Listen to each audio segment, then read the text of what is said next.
In this particular video, I'm going to show you what happens if you're drilling the holes supposedly in a straight line, and 3 of these holes are not in the line itself. I mark these in magic marker for you to figure out what's going on. 1, 2, 3. They're all offside. So how are you going to fix that? I'm not going to plug it up with solder. I'm not going to go to my jeweler who works downtown, because I don't work with torch. Diamond setters don't really work with torches in Toronto and Canada. What we're going to do is get my little bud burr. No, I'm not going to use a round burr.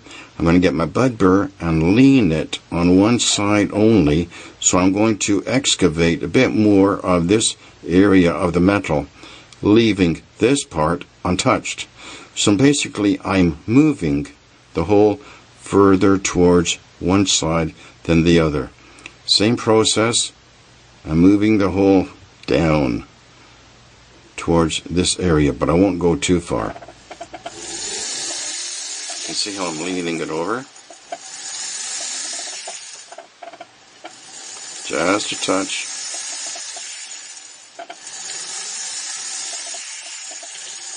And always use your little dab of oil to lubricate the burr.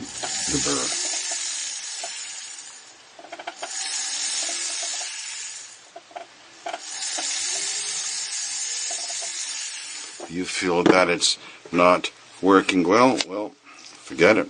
And we're going to go into using my pre-selected bud burr.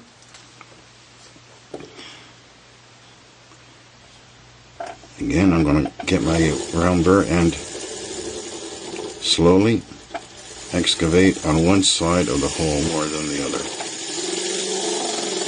There you go. Wow, heavy noise. I went too slow. That is how you're going to move the hole in line so you can do some bright cutting or whatever you want to do after.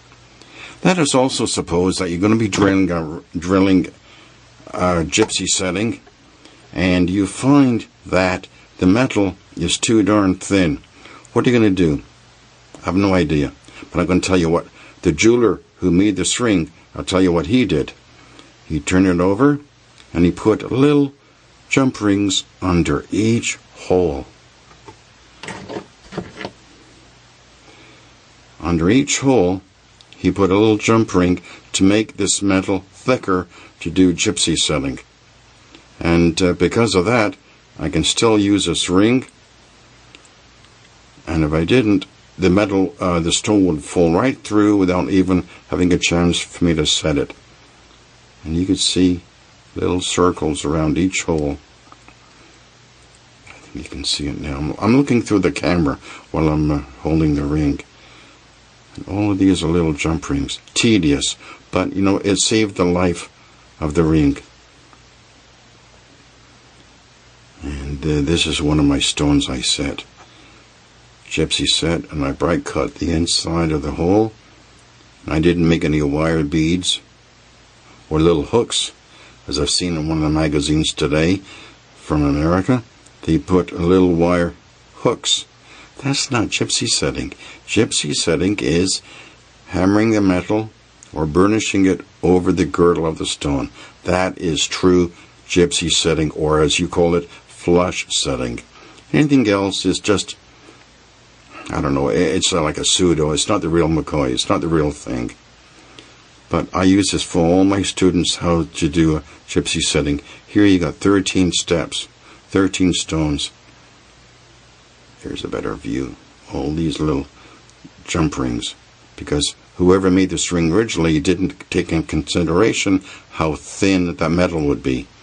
So he discovered the problem, or he or she in that case.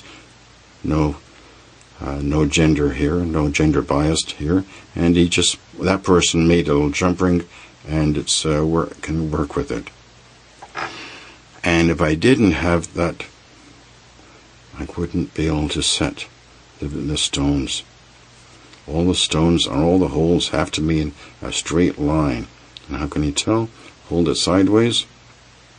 Can you see all the stones in a straight line.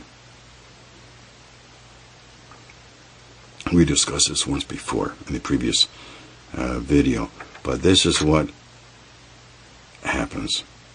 So when you're making a ring, always measure the stone from the table to the culet, and make sure that the stone is not protruding too much from underneath. And if this is going to be a 2.5 millimeter stone, we measure in metric system up here in Canada, as some of you may know, and I always allow at least 1.5 to 2 millimeters thickness, so I can lower the stone into the metal, and I can do my hammering and hold the stone there with the hammering. So wherever it did, they saved the ring. That looks pretty darn good. So always measure the thickness of the metal in relationship to how deep the stone is.